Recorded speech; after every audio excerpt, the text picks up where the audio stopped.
کچھ سوجھتا نہیں ہمیں، دن ہے کہ رات ہے، غربت میں لٹ گیا میرا گھر ہے جہاں پسر، سیدھی نہ ہوگی اب یہ کمر، اے جواں پسر،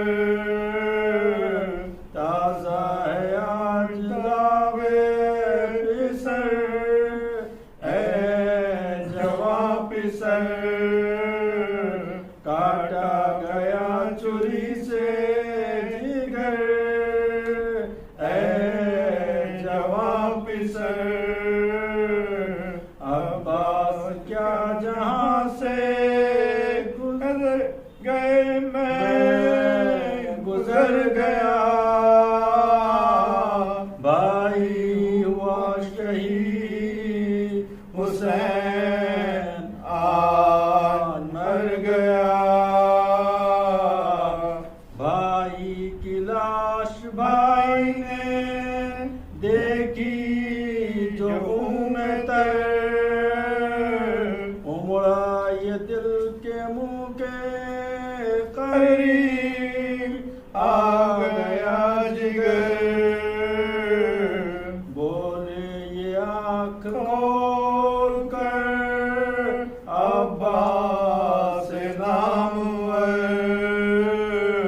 اکبر سنبھالو قبلہ عالم کو غیر کر، سر کے ہزار جان امام غیور کے، مجھ کو اٹھا کے گر پھرا او حضور کے، یہ کہہ کے پائشہ کی جانب بڑھایا سر، کانپے لہو بھری ہوئی آنکھوں کو کھول کر، ٹپکے وجا سے خون کے خون قطرے ادھر ادھر، کس پیاس سے حسین پا کی آخری نظر، من کا جاری کڈھل گیا بھائی کی گود میں، بھائی کا دم نکل گیا بھائی کی گود میں، عباس کے جو نہ بازو قلم ہوئے، جزاک اللہ۔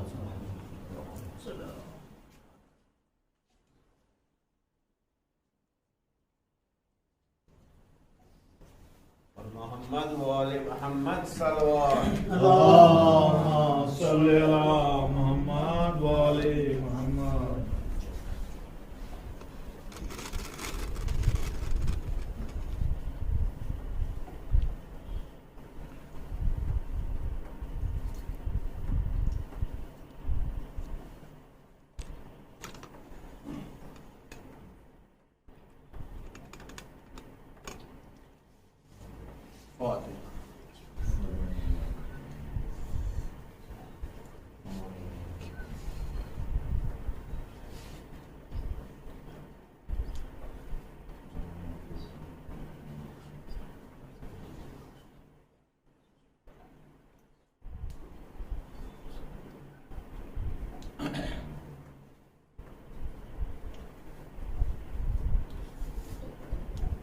لا حول ولا قوة إلا بالله العلي العظيم۔ أعوذ بالله من الشيطان الرجيم، بسم الله الرحمن الرحيم۔ الحمد لله رب العالمين، والصلاة والسلام على أشرف الأنبياء والمرسلين، سیدنا و نبینا و شفیع ذنوبنا و طبیب نفوسنا مولانا مولا الکونین امام المشرقین والمغربین جد الحسن والحسین حبیب الہ العالمین بالقاسم محمد اللهم صل على محمد وعلى محمد وعلى بیتہ الطیبین الطاہرین المعصومین المظلومین المنتخبین اما بعد فقد قال اللہ تبارک و تعالی فی القرآن الکریم وهو اصدق القائلین وقولہ الحق بسم اللہ الرحمن الرحیم والعصر ان الانسان لفی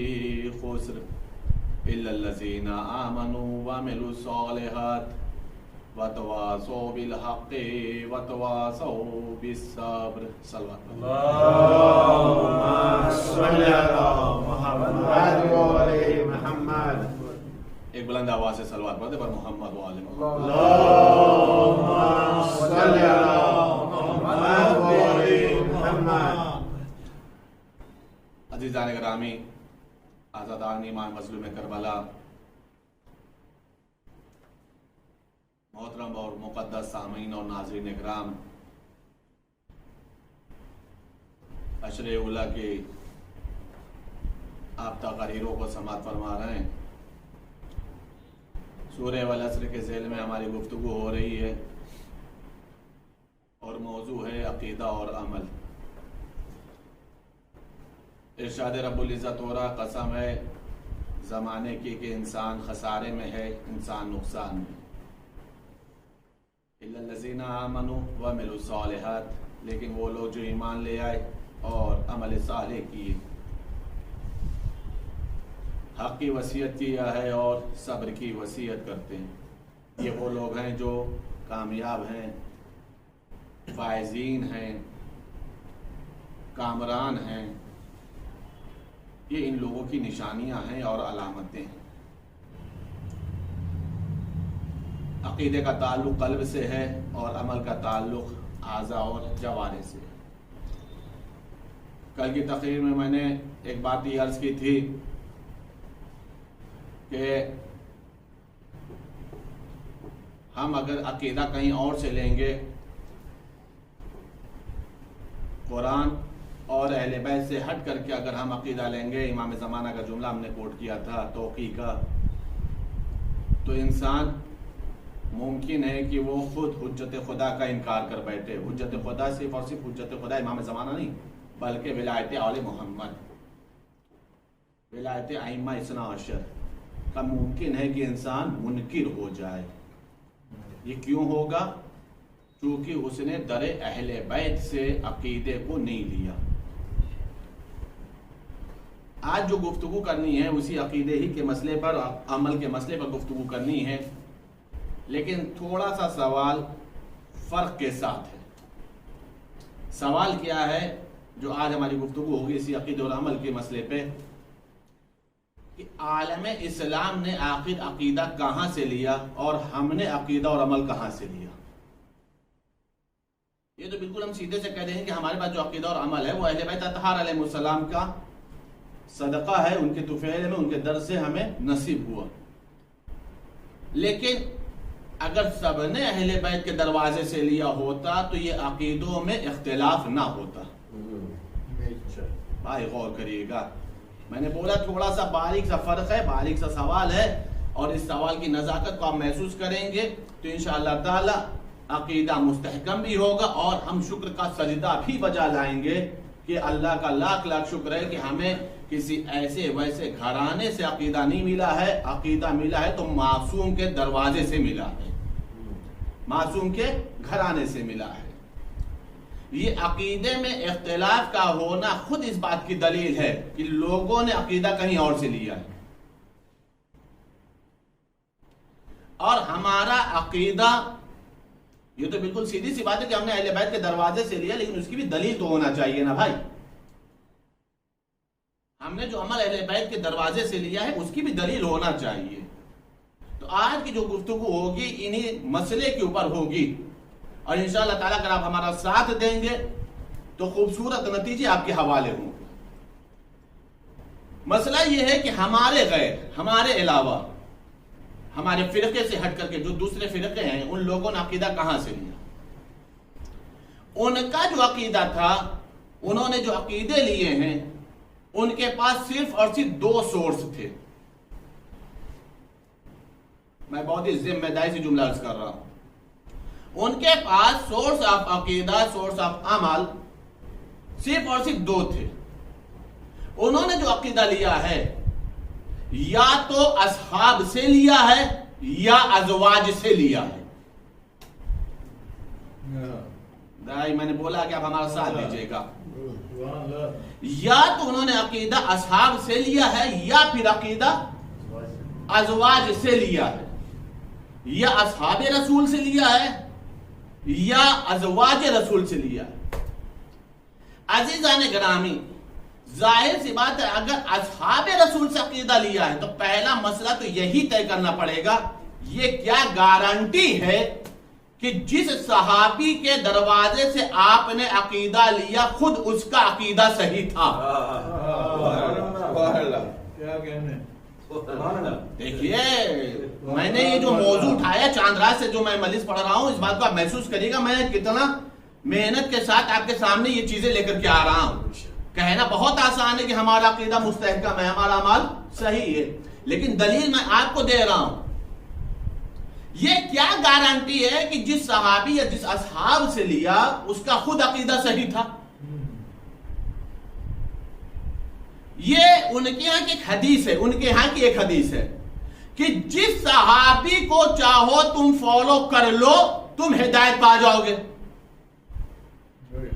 ہمارے ہاں حدیث اسی وقت معتبر مانی جاتی ہے جب حدیث قرآن کے مطابق ہو. دیکھیے، یہ علم کلام کا مسئلہ ہے جو برسوں بیٹھ کر کے درس میں حاصل کرتے ہیں. میں گھنٹوں میں آپ کے حوالے کر رہا ہوں ان باتوں کو. یہ ان کیا کی حدیث ہے کہ جائے سارے کے سارے صحابی الاصحابی کالنجوم، سارے کے سارے صحابی مثل ستارے کے، جس کسی کو بھی تم فالو کرو گے، پیروی کرو گے، تم ہدایت پا جاؤ گے. یہ کیا گارنٹی کہ سارے صحابی آپ کی ہدایت یافتہ ہیں؟ سارے صحابی ہدایت یافتہ ہیں. اور اب دلیل یہ ہے عزیزان گرامی ہمارے ہاں کی کہ ہمارے ہاں وہی حدیث معتبر مانی جاتی ہے جو قرآن کے مخالف نہ ہو، جو قرآن سے مطابقت رکھتی ہو. ہم مطابقت کر پائیں یا نہ کر پائیں ایک الگ مسئلہ ہے. یہ خود ایک علم رجال کا اور علم کلام کی اپنی جگہ پر ایک بحث ہے. علم رجال جہاں پہ راویوں کا چھان بین ہوتی ہے روایتوں کی بنیاد کے اوپر، اور اس کے بعد ظاہر سی بات مفسرین کا مسئلہ ہے کہ وہ قرآن کی آیتوں کو دیکھیں کہ کب نازل ہوئی، کیسے نازل اور حدیث کو ملائیں. لیکن عزیزان گرامی یہ بالکل کلیئر معاملہ ہے کہ حدیث وہی معتبر ہے جو قرآن کے مطابق ہو. اور حدیث کیا ارشاد فرمائی ان لوگوں نے کہ ہمارے صحابی کی مثال، یہ رسول سے نسبت دیتے ہیں کہ رسول نے فرمایا میرے صحابی کی مثال مثل ستارے کے ہے، جس کسی کی بھی تم پیروی کرو گے تم ہدایت پا جاؤ گے. معیار کیا ہے ہمارے ہاں؟ ہمارے ہاں معیار یہ ہے کہ وہی حدیث معتبر ہے جو قرآن سے مخالف نہ ہو. دیکھتا ہے کہ اس معیار پہ کون خاموش رہتا ہے. قرآن کہہ رہا ہے ہمارے ہاں وہی حدیث معتبر ہے جو قرآن کے خلاف نہ ہو. یہ کہہ رہے ہیں کہ پیغمبر نے فرمایا ہے ہمارے صحابی کی مثال مثل ستارے کے ہے، جس کی بھی تم پیروی کرو گے تم ہدایت پا جاؤ گے. لیکن قرآن تو کچھ اور ہی کہہ رہا ہے. قرآن کیا کہہ رہا؟ اصحاب الجنت و اصحاب النار. کچھ صحابی جنتی ہے، کچھ صحابی جہنمی ہے. جو صحابی جنتی ہے وہی کامیاب ہیں. تو میں نے تو یہ پہلے ہی مسئلہ طے کیا نا کہ بھائی جس کو تم پیروی کر رہے ہو پہلے یہ تو گارنٹی پیش کرو کہ وہ ہدایت یافتہ ہے،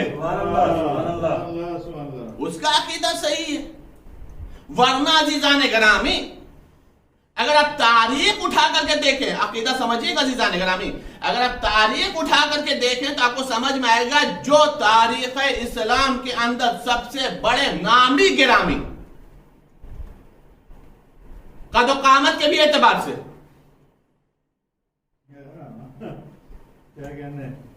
اب اس سے آسان لفظوں میں تعریف نہیں کرا سکتا. میں نے یہ بولا کہ تاریخ اسلام کے اندر جو سب سے زیادہ نامی گرامی ہے جو قد و قامت کے بھی اعتبار سے, تو یہ آپ کو سمجھنے کی ضرورت ہے کہ سب سے زیادہ قد و قامت کس کا تھا, ہے نا. آئیے ہم انہی کا حساب کر لیتے ہیں کہ ان کا عقیدہ صحیح تھا یا نہیں تھا. اگر ان کا عقیدہ صحیح تھا تو ان کے فالو کرنے والوں کا عقیدہ صحیح ہو جائے گا, ان کی پیروی کرنے والوں کا عقیدہ صحیح ہو جائے گا. 3 اہم مسئلے ہیں عزیزان گرامی. سب سے پہلا مسئلہ ہے نبوت کے اوپر صحابی کا عقیدہ کیسا تھا.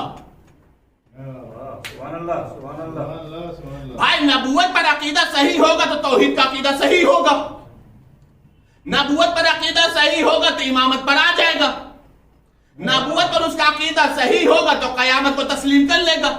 تو پہلا مسئلہ یہ ہے کہ سامنے والے کا نبوت پر عقیدہ کیسا تھا. دوسرا مسئلہ یہ ہے کہ کیا وہ سامنے والا صحابی, توجہ چاہ رہا ہوں عزیزان گرامی, کیا وہ سامنے والا صحابی نبی کو عادل مانتا تھا, نبی کے فیصلے کے اوپر وہ راضی رہتا. میں قرآن پڑھوں گا عزیزان گرامی, کیا وہ نبی کے فیصلے پر راضی تھا, نبی جو حکم دے دیتے تھے اسے تسلیم کر لیتا تھا. تو یہ تو بات یہیں پہ میں روک دوں کہ جن کے خدا عادل نہ ہو, جن کے خدا ہی کے ہاں سے عدل ہٹ گیا ہو, تو ان کے ہاں نبوت کا مسئلہ ہی نہیں ہے. لیکن بہرحال تو پہلا مسئلہ یہ ہے کہ اس کو نبوت کے مسئلے میں کتنا یقین تھا, عقیدہ کیسا تھا نبوت کے مسئلے میں, پہلا مسئلہ. دوسرا مسئلہ یہ ہے کہ وہ نبوت کے فیصلے پر راضی تھا یا نہیں تھا. تیسرا مسئلہ ایک اور ہے, انشاءاللہ تعالی بات رہی وقت رہا تو اس کو پیش کروں گا. پہلے 2 مسئلوں کو حل کرتا ہوں. جہاں تک مسئلہ نبوت کے فیصلے پر راضی ہونے کا ہے کہ وہ نبوت کے فیصلے پر راضی تھا یا نہیں تھا, تاریخ اسلام میں ایک جنگ ہوئی ہے جسے جنگ حنین کہا جاتا ہے. یہ جو جنگ حنین ہوئی ہے یہ فتح مکہ کے بعد ہوئی ہے, فتح مکہ کے بعد ہوئی ہے, اور 3 قبیلوں نے مل کر کے ایک ساتھ حملہ کرنے کی کوشش کی تھی. یہ جو 3 قبیلے تھے ان کی ٹوٹل تعداد کتنی تھی, 5000. یعنی جو سپاہی اکٹھا ہوئے تھے کتنے تھے, 5000.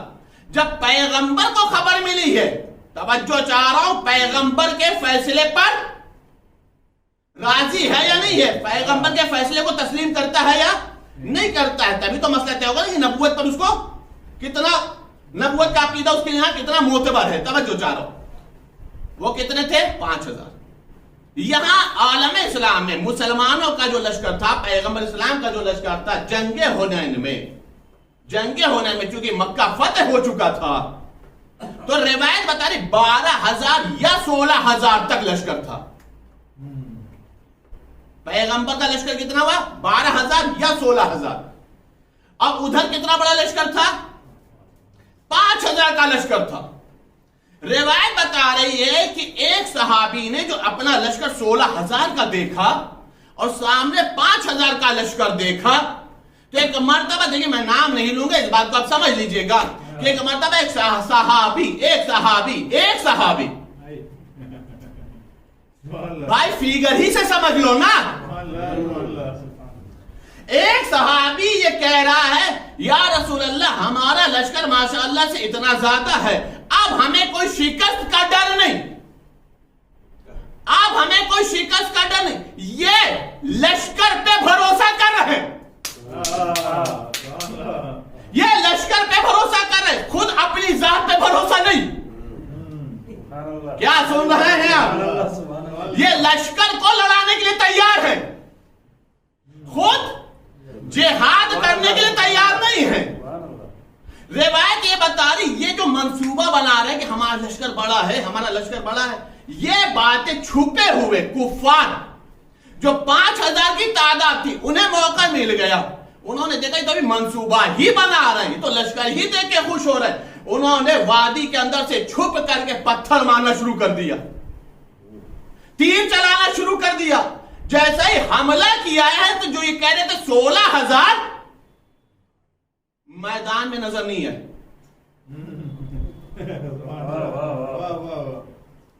جو یہ کہہ رہے تھے 16,000 ہمیں کوئی شکست نہیں دے پائے گا، یہ سب سے پہلے بھاگنے والوں کی لسٹ میں ہے. سب سے پہلے بھاگنے والوں کی لسٹ میں ہے. عزیزان گرامی، تاریخ بتا رہی جنگ حنین میں 16,000 کا جو لشکر تھا، جب پتھراؤ ہوا ہے، جب تیر اندازی ہوئی ہے تو معلوم ہے سب بھاگ گئے، صرف 16,000 میں 4 بچے. کیا سن رہے ہیں آپ؟ صرف 4 بچے، صرف 16,000 میں 4 بچے. 4 کا نام بھی تاریخ میں لکھا ہوا ہے، جس میں سر فہرست نام علی کا ہے،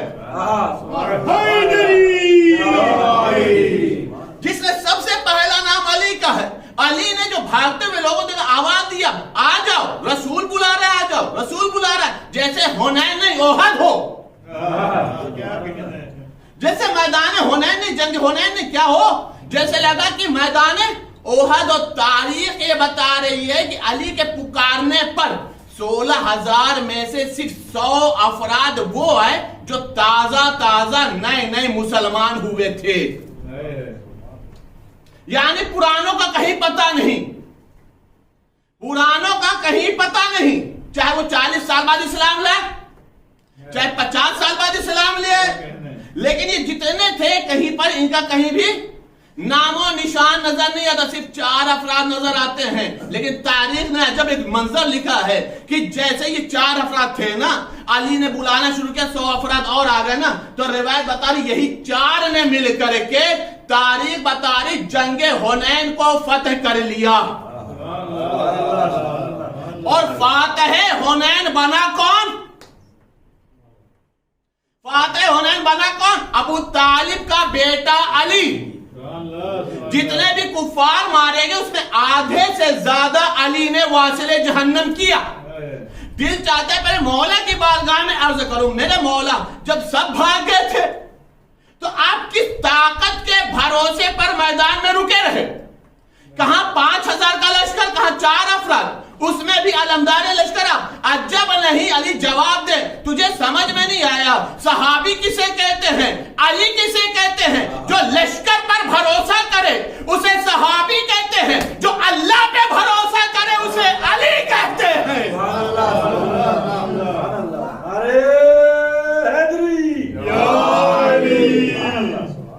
ایک اور سلوات پڑھتے پر محمد و آل محمد.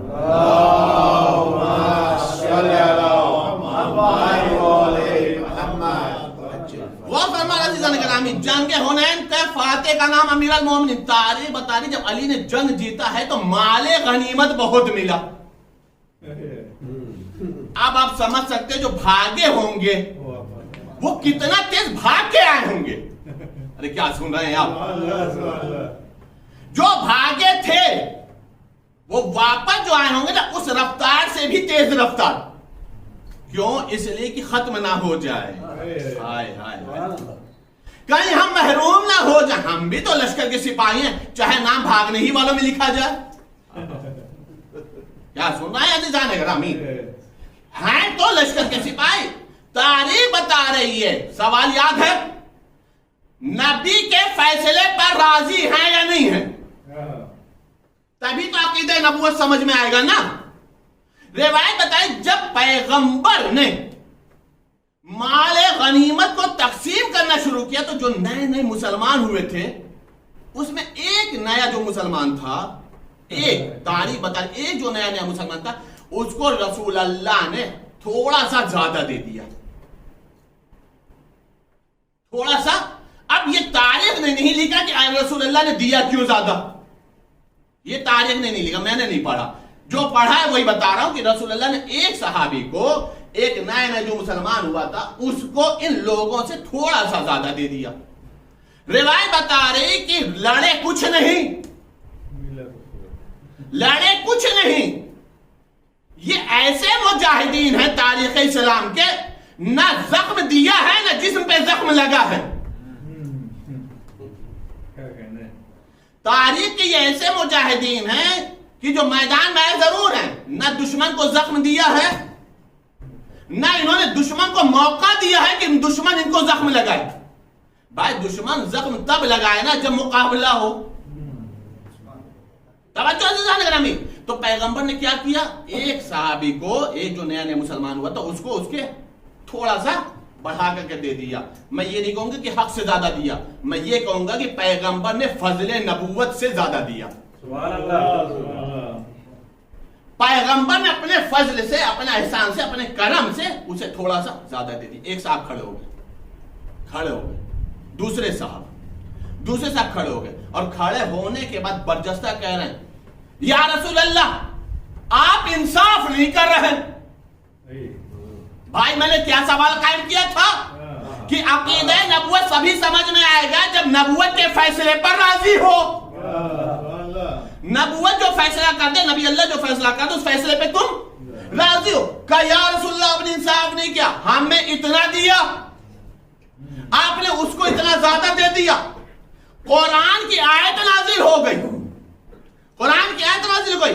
خدا بند عالم فرما رہا اللہ اور اس کا رسول جو فیصلہ کر دے، جو حکم نافذ کر دے، کسی بھی مومن اور مومنہ کو،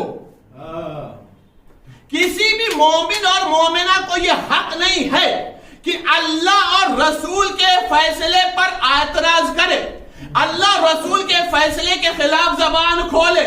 لیکن کون زبان نہیں کھولے گا؟ جو مومن ہوگا یا مومنہ ہوگی. اللہ نے کنڈیشن رکھ کر کے بتا دیا. اتنا یاد رکھو، پیغمبر کے فیصلے پر اعتراض کرنے والا تاریخ اسلام میں چاہے جو لکھا جائے، نہ قرآن کی نگاہ میں، نہ اللہ کی نگاہ میں، نہ رسول کی نگاہ میں، نہ وہ مومن ہے اور نہ ہی مومنہ کہلاتا ہے. ایک صلوات پڑھتے پر محمد و آل محمد.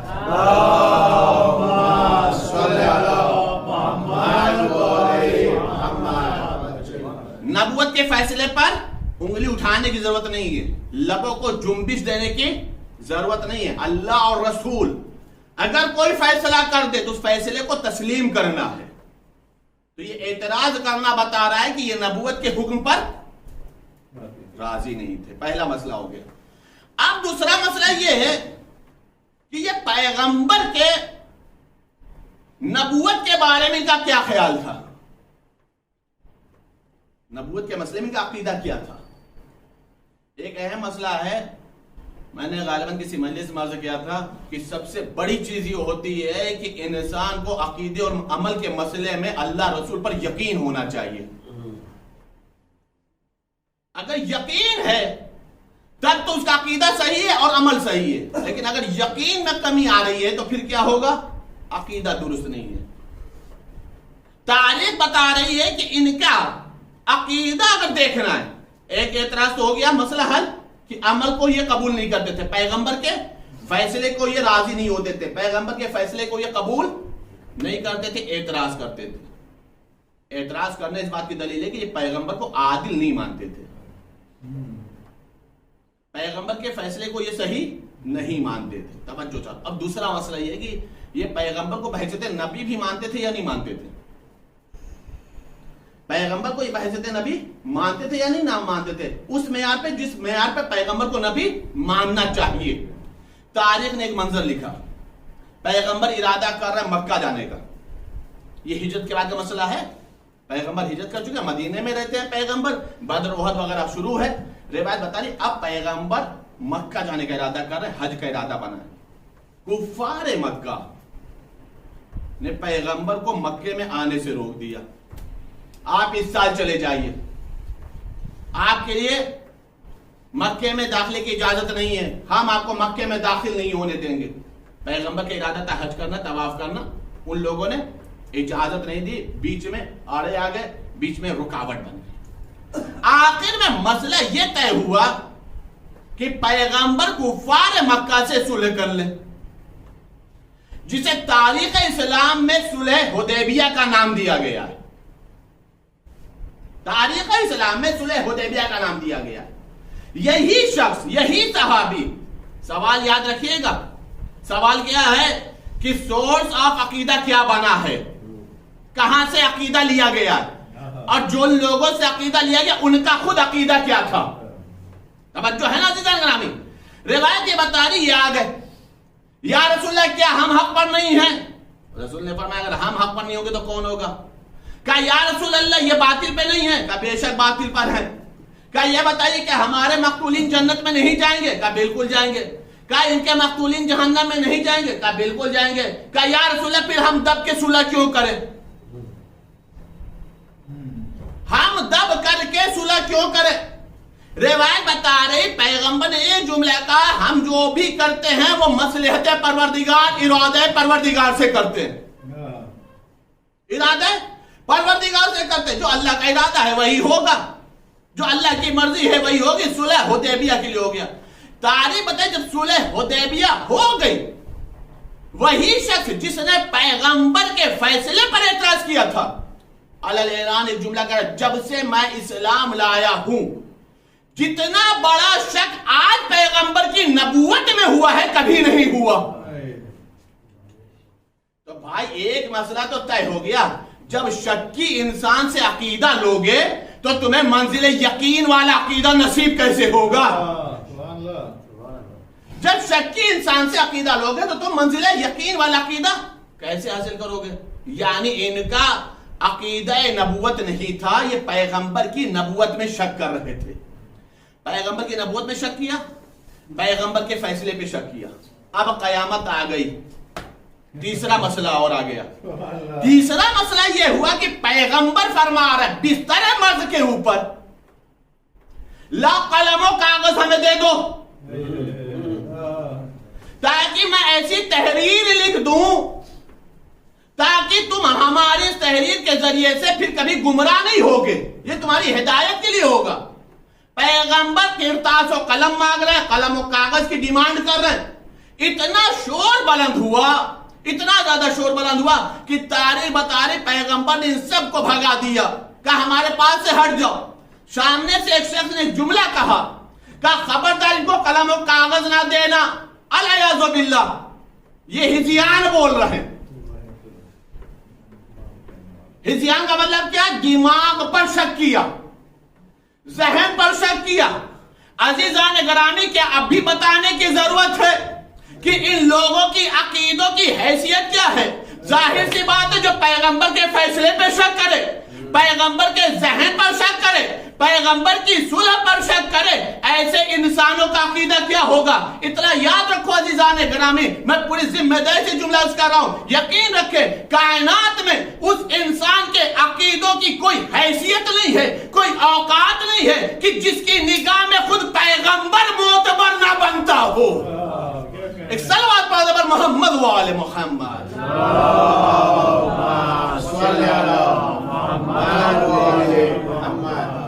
جس کی نگاہ میں خود پیغمبر معتبر نہ ہو, پیغمبر کا فیصلہ معتبر نہ ہو, پیغمبر کی ذات معتبر نہ ہو, پیغمبر کے ذہن کو اوپر اعتبار نہ کرتا ہو, اس انسان کے ذریعے سے اگر انسان عقیدہ لے گا تو کیا ہوگا؟ توجہ چاہ رہا ہوں. اب دوسرا مسئلہ سمجھیے, یہ کون ہوگا؟ یہ اصحاب والا مسئلہ ہو گیا, یہ اصحاب والا مسئلہ ہو. ایک مسئلہ یہ ہے کہ دوسرا سلسلہ ہے جن سے لوگوں نے عقیدہ لیا ہے, وہ کون ہے؟ ازواج رسول. میں یہ نہیں کہتا کہ ساری ازواج خراب ہیں, لیکن میں یہ بھی نہیں کہہ سکتا سب اچھی ہیں.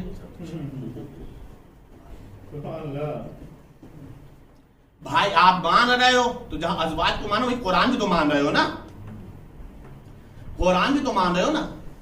قرآن کریم میں سورہ تحریم ہے 28ویں پارے میں, سورہ تحریم ہے. سورہ تحریم کی ابتدائی چند 2-3 آیتوں کو چھوڑنے کے بعد خداوند عالم پیغمبر کی 2 بیویوں کا ذکر کر رہا, نام بھی ہے آیت میں نہیں تفسیر میں. ایک صلوات محمد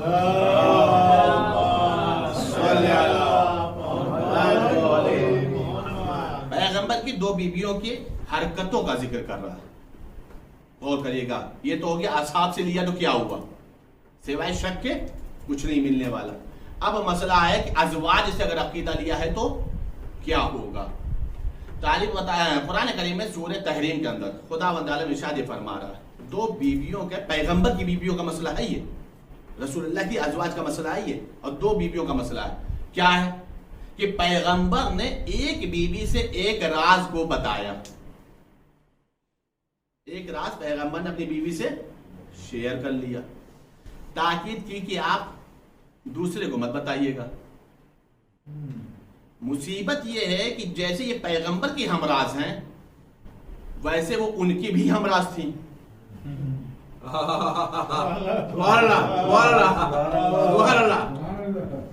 اس سے آسان لفظوں میں قسم سے میں نہیں سمجھا سکتا. میری بہت بڑی مجبوری ہے کہ یہ جہاں پیغمبر کی ہمراز ہے وہیں ان کی بھی ہمراز تھی. پیغمبر نے راز بولا تھا اور کہا تھا بتائیے گا نہیں. کیا کیا انہوں نے اس سے شیئر کر لیا. عزیزان گرامی روک کر کے پہلے ایک بات عرض کر دوں، جب پیغمبر نے منع کیا تھا تو شیئر کر دیا انہوں نے. اتنا تو مسئلہ اچھا کمال یہ ہے کہ جب انہوں نے شیئر کیا تو اللہ نے آیت نازل کر دی. اللہ نے آیت نازل کر دی کہ یہ راز شیئر ہو گیا.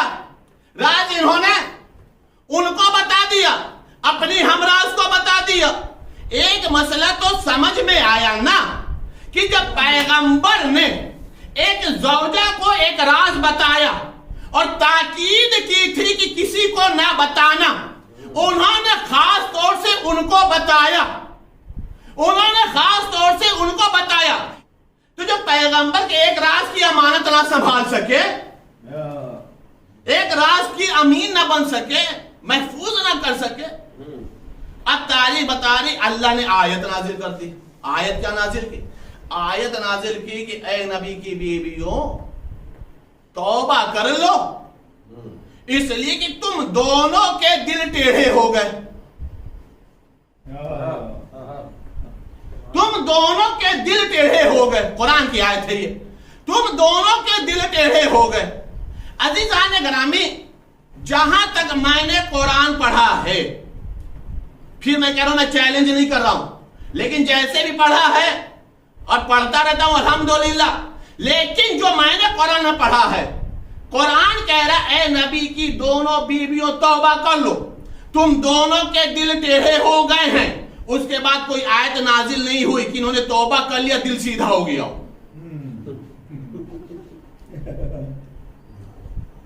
اور کر رہا تھی جانے گرامی کوئی ہمیں نہیں ملی کہ ان کا پھر دل بھی سیدھا ہو گیا ہو. اور عزیزان گرامی عقیدے کا تعلق ہے دل سے. ارے کیا سن رہے ہیں آپ؟ عقیدے کا تعلق ہے دل سے. جب دل ہی ٹیڑھا ہو تو عقیدہ کیسے سیدھا ہونے والا ہے؟ ایک صلوات پڑھو پر محمد و آل محمد.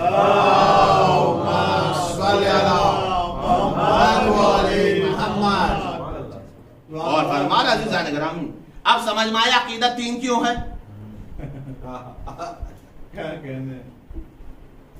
کیوں 3 ہے سمجھ میں آیا؟ ٹیڑھا اسی لیے کہ وہاں سے لیا ہے جن کا دل ٹیڑھا ہے. عقیدے کا تعلق دل سے عزیزان گرامی.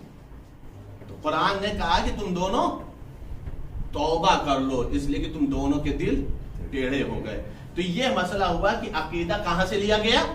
یا اصحاب سے لیا یا پھر وہاں سے لیا. اس کا یہ رزلٹ آیا. میں نے عرض کیا کہ اب ہمارا بھی مسئلہ ہے. ہم نے کہاں سے لیا؟ اہل بیت کے دروازے سے لیا. کل ہی میں نے امام زمانہ کی توقع بتائی کہ ہم اہل بیت سے ہٹ کر کے لوگے تو کیا ہوگا؟ ہمارے منکر ہونے کا خطرہ ہے، ہمارا ہی انکار کر بیٹھو گے. اب مسئلہ یہ ہے کہ کیا دلیل ہے کہ ہم نے اہل بیت کے دروازے سے لیا؟ عقیدے اور عمل کا مسئلہ ہے نا. دلیل ہونا چاہیے یا نہیں ہونا چاہیے؟ میں تو خود ہی مسلسل یہی تلقین کر رہا ہوں سب کو کہ دلیل کی بنیاد پر مستحکم بناؤ، اپنے آپ کو مضبوط بناؤ. دلیل کیا ہے؟ کہ ہمارا عقیدہ صحیح ہے، ہمارا عمل صحیح ہے. ہم نے لیا کہاں سے؟ اہل بیت کے دروازے سے. دلیل کیا ہے؟ تاریخ میں بہت اونچی شخصیت گزری ہے علامہ ہلی. علامہ ہلی نے عقائد پر بہت کام کیا ہے، بہت کام کیا ہے عقائد کے اوپر. بہت کتابیں لکھی ہیں. مشہور زمانہ کتاب ہے شرح باب ہادی اشر. یہ سب سے سمجھیے مختصر کتاب ہے، چھوٹی سی کتاب ہے. ان کی ایک کتاب ہے الفین. الفین کہتے ہیں 2000 کو. 2000 کو. یہ 2000 پہ جو لکھی کتاب کس چیز پہ معلوم ہے؟ ولایت امیر المومنین کی ولایت پر دلیلیں قائم کی ہیں. سبحان اللہ سبحان اللہ. علامہ ہلی کا جب انتقال ہوا تھا تو وہ خواب میں آئے. ایک مرتبہ پوچھا سامنے والے نے, یہ بتائیے کہ بہت زمانے بعد آئے خواب میں, کہاں پر ہیں؟ آپ کا اللہ کا شکر ہے جنت میں ہے, اعلیٰ مکان ہے, اور سب کچھ بتا دیا, بشارت دے دیا, سب کچھ سمجھا دیا. کہ یہ بتائیے کون سا عمل کام آیا؟ بہت کتابیں لکھی ہیں, بہت مناظرے کیے ہیں, بہت رسالے لکھے علامہ ہلی. ان کی کتاب پڑھ کے لوگ مجتہد بنتے ہیں. اور خود کمال یہ ہے کہ نوجوانی میں مجتہد بن گئے تھے. سبحان اللہ سبحان اللہ. بہت کم عمر میں مجتہد بن گئے تھے علامہ ہلی. خواب والے میں پوچھا, یہ بتائیں کہ اللہ کی بارگاہ میں آپ پہنچے تو نجات کی کیا چیز کام آ گئی؟ کیا چیز اللہ کی بارگاہ میں کام آ گئے؟ آپ اتنے بڑے عالم علامہ, آپ کے نام کیا آ گیا؟ علامہ کہے تو سب سمجھ جاتا ہے علامہ ہلی. آپ نے اتنی کتابیں لکھی, اتنی تحریریں لکھی, اتنے رسالے لکھے, اتنے مناظرے کیے, کیا چیز کام آئی؟ کہ اللہ کی بارگاہ میں صرف 2 چیز کام آئی میری نجات کے لیے. صرف 2 چیز نجات کے لیے کام آئی. کہ باقی کہانی اللہ کی بارگاہ میں صرف 2 چیزوں کے ذریعے سے ہماری نجات ہو گئی. کہ وہ 2 چیز کیا ہے؟ کہ ایک کتاب الالفین, دوسری زیارت حسین. ایک کتاب الفین جو 2000 دلیلیں ہم نے ولایت اہل بیت پر قائم کی, ولایت ائمہ پر قائم کی, عصمت پر بحث کیا, اس میں خلافت بلا فصل پر بحث کیا ہے, امیر المومنین منصوص من اللہ ہے, معصوم ہے, اس پر بحث کیا. 2000 دلیلیں قائم کی ہیں, عقلی دلیلیں. عقلی دلیلیں 2000 سوچنے والی بات ہے, ان کا عقل کتنی وسیع تھی. علامہ ہلی کا زمانہ ہے. علامہ ہلی عراق میں رہتے, ایران کا بادشاہ ہے. توجہ چاروں دلیل سمجھے گا کہ ہم لوگوں کو اہل بیت کے دروازے سے علم کیسے ملا. کیا دلیل اس بات کو محسوس کرے گا. علامہ ہلی کہاں رہتے ہیں؟ عراق میں. ایران میں بادشاہ ہے. بادشاہ غضبناک ہو گیا اپنی زوجہ پر. بادشاہ غصہ ہو گیا اپنی زوجہ پر, اور جیسا ہی غصہ ہوا تو بادشاہ کا غصہ نا, بادشاہ غضبناک ہوا ہے, یہ سوچنا ہی بہت بڑی بات ہے. جیسا ہی غضبناک ہوا تو غصے میں جملہ کہہ دیا, طلاق طلاق طلاق. اچھا, اس طلاق طلاق طلاق میں بھی 3 ہی مسئلہ ہے.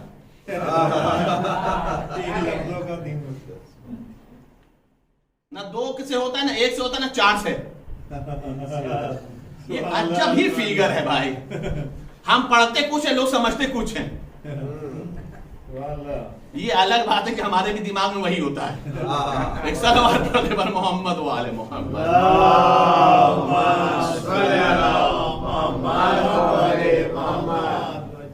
طلاق طلاق طلاق. اب غصے میں دے تو دیا. اب تاریخ بتا رہی, جب غصہ ٹھنڈا ہوا تو چونکہ زوجہ سے محبت بھی کرتا تھا, اب پریشان ہوا کرے تو کیا کرے. اب پریشان ہوا کرے تو کیا کرے. طلاق طلاق طلاق تو ہو گیا, چھٹکارا تو مل گیا. اب محبت تڑپا رہی, اب محبت ستا رہی, اب کرے تو کیا کرے. بلائے درباری علماء کو, کہا نہیں طلاق ہو گیا, طلاق ہو گیا, اب کرے تو کیا کرے. وزیر جو تھا وہ شیعہ تھا. وزیر جو تھا وہ شیعہ تھا, اور شاید غالباً تقیہ میں بھی تھا. کہہ رہا ہے کہ ایک ہے جو راستہ بتا سکتا ہے اس کا. کہا کیا؟ کہا لیکن یہاں نہیں, کہاں پر؟ کہا عراق میں. کہا بلا کے لے آؤ. آئے, جا کر کے ادب و احترام کے ساتھ علامہ ہلی دربار لگا. اچھا, چونکہ علامہ ہلی کو اس زمانے میں نام ہو گیا تھا, شروع ہو گیا تھا, تو جو درباری ملا تھے, جو درباری علماء تھے, وہ پریشان تھے کہ آئے گا تو قلعہ کما کر دے گا, شکست مقدر میں بن جائے گی. اور کیوں نہ بنے, آل محمد کے در کا جو فقیہ ہے, در آل محمد کا جو فقیہ ہو, عالم ہو, تو عزت تو اس کے سر کا تاج ہے. کہ دیکھو ایک کام کرتے, ان کو آتے ہی اتنا ذلیل کر دیا جائے کہ وہ بول ہی نہ پائے. اور ظاہر بات ہے جب شروع ہی میں مایوس ہو جاؤ تو آگے ہمت نہیں ہو پاتی. یہ ایک الگ ہی نفسیاتی مسئلہ ہے, پر اب اس پہ ہمیں گفتگو کرنا. کیا جائے, کہ کام کرو, تاکہ ان کے لیے کوئی کرسی ہی مت رکھو. جب کرسی نہیں رہو گی تو اپنے آپ کو سوچیں گے کہ میں کتنا حقیر ہوں, کہ میرے لیے کرسی نہیں, میرے بیٹھنے کا انتظام نہیں. علامہ ہلی جو آئے نا, تو دربار کے اندر آتے ہی جائزہ لے لیا, سمجھ گئے کہ کچھ ہیں جو اس دربار میں بھی علی والے کے دشمن ہیں. کیا کہتے ہیں؟ کچھ ہیں جو اس دربار میں بھی علی والے کے دشمن ہیں. انہوں نے جیسے دربار کا جائزہ لیا تو انہوں نے جوتی کو اتارا, کعبہ کے جیب میں چھپایا, بغل میں چھپایا, اور جا کر کے تخت پر بیٹھ گئے. قیامت ہے بھائی. کمال یہ ہے کہ بادشاہ نے غصے میں زوجہ کو دیا ہے طلاق. علامہ ہلی نے جوتی اتاری, بیٹھا دبایا بغل میں, اور جا کے بیٹھ گئے تخت پر. بادشاہ سلامت جب تشریف لیا تو بادشاہ نے کہا یہ کہاں بیٹھ گئے؟ کہ پورے دربار میں کوئی جگہ خالی نہیں تھی, یہی جگہ خالی تھی, میں یہاں بیٹھ گیا. یہ بالکل ویسا ہی جواب ہے جیسے بہلول نے ہارون کو دیا تھا. جیسے بہلول نے کہا تھا کوئی دربار میں جگہ نہیں تھی, میں یہیں بیٹھ گیا تھا. لیکن بہلول نے تو تماچا بھی مارا تھا نا, کہ میں تھوڑا دیر بیٹھا تو میرا یہ حال ہوا, اور تو کب سے بیٹھ رہا. تاریخ بتا رہی کہ علامہ ہلی کے جواب کو تھوڑا اسے دربار میں بادشاہ نے لیا اپنے دل و دماغ میں, کی بات اسے صحیح کہی, معقول کہی. تشریف لائے ہیں آپ, ہمارا مسئلہ حل کر دیجئے.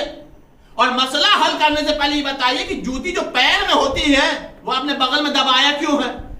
کا مسئلہ یہ ہے کہ ہمارے سامنے تاریخ کا ایک واقعہ ہے. کا کیا واقعہ ہے؟ کا رسول اللہ مسجد میں تھے, ان کی جوتی احمد ابن حنبل نے لے لی تھی اور چوری کر لیا تھا. جیسے ہی کہا تو مطلب حنبلی علماء کھڑے ہو گئے, یہ کیسی بات کرتے ہو؟ کہا کیوں, کیا ہوا؟ کہا وہ تو 170 سال کے بعد پیدا ہوئے تھے. کہا اچھا غلطی ہو گئی, شاید رسول اللہ کی جوتی امام شافعی نے چوری کی تھی. تو شافعی علماء کھڑے ہو گئے. کہا نہیں وہ کیسے چوری کر سکتے؟ کہا کیوں؟ کہ اس لیے کہ وہ تو 135 سال کے بعد پیدا ہوئے. کہا ہاں پھر ہم سے غلطی ہو گئی. لگتا یہ ہے کہ اس کو امام مالک نے لیا تھا. مالکی علماء کھڑے ہو گئے, غلط بولتے ہیں آپ. کہا کیوں؟ کہ اس لیے کہ امام مالک تو 95 سال کے بعد پیدا ہوئے. ایک مطلب اب آخری یہی بچے ہیں امام ابو حنیفہ, انہوں نے چوری کر لی ہوگی. حنفی علماء کھڑے ہو گئے, کہا نہیں وہ 70 سال کے بعد پیدا ہوئے. علامہ ہلی نے بادشاہ کو مخاطب کر کے جواب دیا, اے بادشاہ کیا ایسے کی شریعت پر عمل کرے گا جو رسول کے 70 سال بعد پیدا ہوا, 95 سال بعد پیدا ہوا, 135 سال کے بعد پیدا ہوا, 170 سال کے بعد پیدا ہوا؟ کا مطلب کیا کہ ایسے کی شریعت پر عمل کیوں نہیں کرتا کہ جو عالم انوار سے ساتھ آیا. ایک صلوات پڑھو پر محمد و آل محمد. اللہم صلی علی محمد و آل محمد. نعرہ حیدری. ایسے کے عقیدے پر عمل کیوں نہیں کرتا جس نے رسول سے جدائی ہوئی ہی نہیں؟ عالم انوار سے آیا ساتھ, عالم انوار میں رہا ساتھ, اور جب رسول آئے ہیں زمین پہ تو لے کر کے آئے صلب میں ساتھ. وہ رسول سے جدا ہوئے ہی نہیں ہیں. کہا وہ کون ہے؟ کہا وہی اہل بیت ہے. اب سمجھ میں آئے کہ ہمارا عقیدے کی مستحکم ہونے کی دلیل کیا ہے؟ کہ چونکہ ہم نے ان سے لیا ہے کہ جو رسول سے کبھی جدا ہی نہیں ہوئے. اصحاب اور ازواج میں اور اہل بیت میں ایک بنیادی فرق یہ ہے کہ اصحاب اور ازواج کا رشتہ رسول سے وہ رشتہ ہے کہ جب رسول زمین پر آ گئے ہیں تب جڑا ہے, اور اہل بیت اور رسول کا رشتہ وہ ہے جو کبھی ٹوٹا ہی نہیں ہے. یہ جڑا ہے فرش پر, اور وہ ہمیشہ سے رہا ہے. عرش سے جو شروع ہوا ہے تو فرش تک کبھی رشتہ محمد والے محمد ٹوٹا نہیں. اور فرمان عزیزان گرامی, علامہ ہلی نے یہ دلیل قائم کی, کہا کہ ایسے سے لو عقیدہ, ایسے سے لو عمل کہ جو پیغمبر کے 70 سال بعد اور 170 سال کے بعد پیدا نہیں ہوا ہو بلکہ پیغمبر کے ساتھ ساتھ رہا ہو. عزیزان گرامی, یہ اہل بیت کے فقیہ کہ جو غیبت کبریٰ میں ہمارے عقیدوں کو اور ہمارے اعمالوں کے محافظ ہیں. جب کبھی عقائد پر آنچ آتی ہے تو یہی فقہا ہیں جو مناظرہ کر کے عقائدوں کو مستحکم بناتے ہیں تاکہ اہل بیت کے چاہنے والوں کے قلوب میں شکوک نہ پیدا ہو. غیبت کبریٰ میں یہ محافظ ہیں. جب بات فقیہ کی آتی تو ایک فقیہ کائنات میں ایسا جسے حسین نے فقیہ کہا، جنہیں حسین نے فقیہ کہا. حبیب ابن مظاہر میں اور دیگر اصحاب میں ایک فرق ہے. حبیب ابن مظاہر میں اور دیگر اصحاب میں ایک فرق ہے. فرق کیا ہے کہ حسین سب کو کہہ رہے ہیں چلے جاؤ. کائنات میں اصحاب حسین میں اکیلے حبیب ہیں جنہیں حسین نے بلایا ہے، رخصت نہیں کیا ہے. حبیب اس فقیہ کا نام ہے جو ایک رات میں قرآن ختم کر دیتے تھے. ایک رات میں، اس کی گواہی خود امام حسین نے دی. حبیب وہ ہے جو ایک رات میں قرآن ختم کر دیتا ہے، جو عامل قرآن ہے، جو حامل قرآن ہے، یعنی قرآن پر عمل بھی کرنے والا ہے اور قرآن کا حامل بھی ہے. یہ حبیب ابن مظاہر. روایت بتا رہی کہ کربلا میں لشکر پہ لشکر آ رہے تھے. کبھی خولی کا لشکر، کبھی شیور کا لشکر، کبھی پیسے ساتوں ہور کا لشکر، سب کے لشکر آ رہے. جب لشکر آتا تھا تو گھوڑے کی ٹانپوں سے بچوں کے دل دہل جاتے تھے، بچے ماؤں سے لپٹ جاتے تھے. زینب نے جملہ کا بھیا کیا رویاز پہ کوئی بھی آپ کا ناصر نہیں ہے، کوئی بھی آپ کا مددگار نہیں ہے. جیسے کہا حسین نے کہا ایک ہے. کہا کون ہے؟ کہا کوفے میں ہے، میرے بچپن کا دوست حبیب نام. کہا بھائی خط لکھ لیجئے. حسین نے خط لکھا، من الحسین ابن علی الى رجل فقیہ حبیب ابن مظاہر. حسین ابن علی کی طرف سے یہ خط ہے، کس کے لیے؟ رجل فقیہ حبیب ابن مظاہر کے نام. سوچو حبیب کیا ہے جسے وقت کا امام فقیہ کہتا ہو.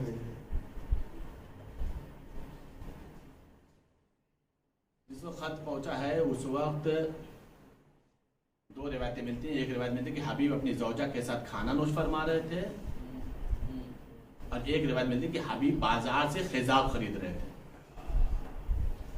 قاصد نے جب خط دیا ہے ایک مرتبہ حبیب نے خضاب کی شیشی کو پھینک دیا. سامنے والے دکاندار نے پوچھا کیوں؟ کہا نہیں اس کی ضرورت نہیں. قاصد سے خط لیا تو ایک جملہ کہا، اب یہ سفید داڑھی حسین کی نصرت میں خون سے خضاب ہو. اور جو روایت ملتی ہے کہ حبیب کھانا کھا رہے تھے، اسے ملتا یہ ہے کہ کھانے کا لقمہ گرا. حبیب بامعرفت انسان تھے. ایک جملہ کہا زوجہ سے، لگتا یہ کہ کوئی بھوکا ہے، کوئی بھوکا ہے جو ہمیں یاد کر رہا ہے، کوئی پیاسا ہے جو ہمیں یاد کر رہا ہے. اجرکم اللہ. آج حبیب کو پرسا دینا، حبیب کا پرسا دینا. کیا لگتا ہے کوئی بھوکا؟ ابھی یہ سوچ ہی رہتے کہ ایک مرتبہ کسی نے تقل بات کیا، پوچھا کون؟ کہا میں حسین کا قاصد ہوں. حسین کا نام سنا، حبیب نے دسترخوان چھوڑا، دوڑتے ہوئے گئے دروازے کو کھولا. پوچھا کیا بات ہے؟ کہا حسین نے خط لیا ہے. کہا لاؤ خط. خط کو لیا، آنکھوں سے لگایا، لبوں سے بوسا دیا. لیکن جو خط کی تحریر تھی اس تحریر نے ہی حبیب کو تڑپا دیا. لکھا تھا، حبیب تم مجھے بچپن سے جانتے ہو، میری رسول سے قربت بھی جانتے ہو، میری عظمت اور منزلت کے بھی تم قائل ہو حبیب، لیکن تمہارا بچپن کا دوست حسین اس وقت کربلا میں نرغۂ آدم میں گر گیا ہے. اے حبیب اگر ممکن ہو تو اپنے اس دوست کی مدد کے لیے آ جاؤ. نیچے لکھا تھا زینب کا سلام. حبیب نے خط کو پڑھ لیا، خط کو رکھا، واپس آئے. زوجہ نے پوچھا کس کا خط تھا؟ کہا حسین کا خط تھا. کیوں؟ کہا نصرت کے لیے بلایا ہے. زوجہ نے پوچھا ارادہ کیا ہے؟ کہا سوچ رہا ہوں کیا کروں. ہائے ہائے غربت حسین, سوچ رہا ہوں کیا کروں. کہا کیوں کیا ہوگا؟ کہا میں چلا گیا تو تیرا کیا ہوگا؟ یہ جو جملہ کہا نا حبیب نے, تو زوجہ نے اپنے سر سے چادر کو اتارا. حبیب میری چادر تم اوڑھ لو, اپنی تلوار مجھے دے دو. ارے زہرا کا لال, زینب کا حسین مدد کے لیے بلا رہا, تو سوچ رہا.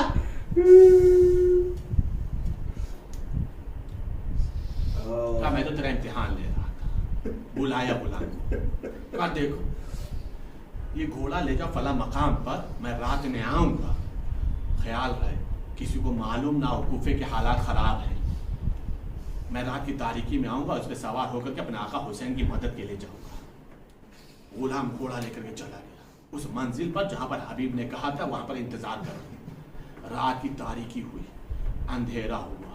حبیب ایک دوسرے راستے سے, چونکہ کوفہ میں ابن زیاد آ چکا تھا, کوفہ جوانوں سے خالی ہو چکا تھا.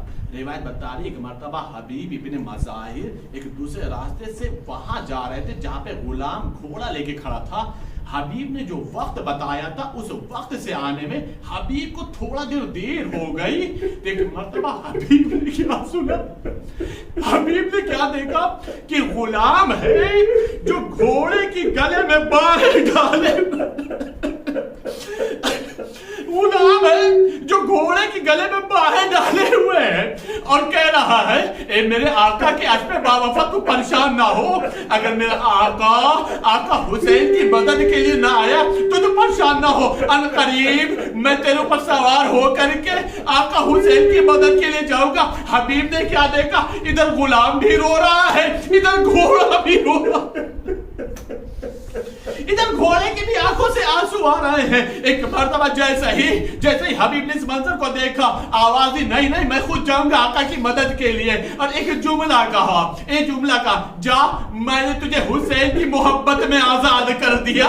جیسے ہی سنا نا, ایک مرتبہ غلام نے ہاتھ جوڑا کہ آقا جب تک اپنی خدمت تھی اپنے ساتھ رکھا, جب ایمان کی نصرت کا مسئلہ ہے آپ مجھے آزاد کر رہے. نہیں آقا میں بھی آپ کے ساتھ چلوں گا. روایت بتا رہی ہوں حبیب بھی چلا ہے, حبیب کا غلام بھی چلا ہے. ایک مرتبہ جو صبح کو کوفے کے سمت سے کربلا کے میدان میں غبار اڑتی ہوئی نظر آئی نا, تو ایک مرتبہ حسین نے آواز دی, بھیا عباس, علی اکبر, قاسم و محمد قریب آؤ, ارے میرے بچپن کا دوست حبیب آ رہا, ارے اس کے استقبال کے لیے آگے بڑھو. ایک مرتبہ حبیب قریب آئے. بس عزادارو مجلس تمام سن رہا, 2 جملے سن رہا, مجلس تمام کرو. تاریخ بتا رہی کہ حبیب آئے. ایک پہلی مرتبہ حسین کے خیموں میں کچھ خوشی کے آثار لگے تھے, کیونکہ حسین کا ناصر آیا تھا نا. جیسے ہی زینب کو احساس ہوا نا, آواز دی فضا معلوم تو کرو, کیسے یہ شور بلند ہو رہے ہیں, کیسے یہ خوشی کے آثار ہیں. فضا آئی, واپس پلٹ کر کے گئی, کہا شہزادی مبارک ہو, آپ کے حسین کا ناصر حبیب آ گیا. زینب نے آواز دی, اما فضا جاؤ اور جا کر کے حبیب کو کہنا زہرا کی بیٹی زینب نے سلام کہا. جیسے ہی سلام زینب آیا ہے نا, ایک مرتبہ حبیب نے کہا ہائے ہائے, اب زہرا کی بیٹی اتنی غریب ہو گئی ہے کہ اب غلاموں کو سلام کہلوا رہی ہے. عزادارو معلوم ہے حبیب کی شہادت کیسی ہوئی ہے. بس ایک منظر سن لو, بل استمام کر رہا ہوں. قیامت کا جملہ ہے. روایت بتا رہی ہے کہ امام حسین علیہ السلام نے فرمایا کہ ان لوگوں سے کہہ دو اتنا دیر جنگ کو روک دے کہ حسین نماز پڑھ لے. حبیب گئے, آواز دی جنگ کو روک دو تاکہ میرا آقا حسین نماز پڑھ لے. ادھر سے آواز دی گئی, ادھر سے جواب دیا. قیامت کا جملہ ہے عزادارو, قسم خدا کی میں ہمت کر کے یہ جملہ پڑھ رہا ہوں, زبان میں یہ طاقت نہیں ہے اس جملے کو دوہرائے جو اشقیاء نے بولا. پتہ ہے کیا کہا, کہتے ہیں حبیب وہ حسین نماز پڑھ کے کیا کرے گا, کیا حسین کی نماز قبول ہوگی, کیا حسین کی نماز قبول ہوگی. یہ جو جملہ تھا حبیب سے برداشت نہ ہوا. ایک مرتبہ میدان مقتل میں پہنچ گئے, جنگ کرنا شروع کیا. 80 کو واصل جہنم کیا ہے, 80 اشقیاء کو واصل جہنم کیا ہے. اور آخر میں جب گھوڑے سے گرے ہیں تو عزادارو حسین اس وقت پہنچے ہیں جب حبیب کی روح قفس انصری سے پرواز کر گئی تھی. بس عزادارو ایک منظر مجلس تمام کر رہا ہوں. روایت بتا رہی جہاں سارے شہداء کے سر قلم کرنے کے بعد نو کے نیزے میں بلند کیے گئے تھے نا, وہی حبیب کا سر بھی بلند ہوا تھا.